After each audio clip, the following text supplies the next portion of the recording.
Ну, ребятки, наступила зима, а вместе с ней и вытекающие проблемы с авто. В частности, ремешок генератора начал попискивать.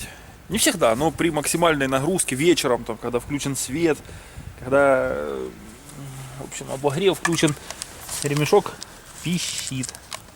Натянуть можно, конечно, хотя вроде как натянут. В местные магазины заехал, не нашел альтернативы. Заказал новый, но пока решил обойтись вот таким вот средством. Кондиционер и натяжитель ремней называется. Что надо? Взболтамши обильно побрызгать на ремешок. Побрызгать, прокрутить, опять побрызгать. На шкивы, на ремень. Туда поглубже как-то влезть.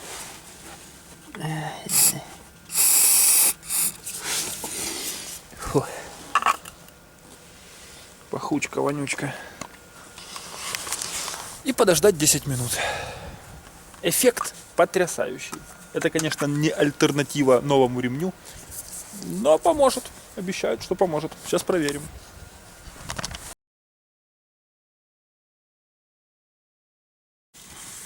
Заводим.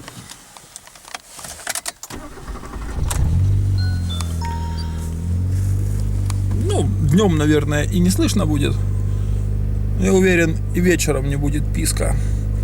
Очень классно помогает. Так что пищит ремешок, в магазин за баллончиком.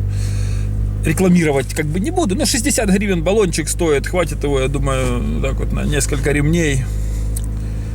Но затягивать заменой ремешка не стоит. Хотя он не растресканный. Вроде как не изношенный, ну, на вид. Может поднатянуть чуть-чуть. Сильно натянуть, подшипник угробится.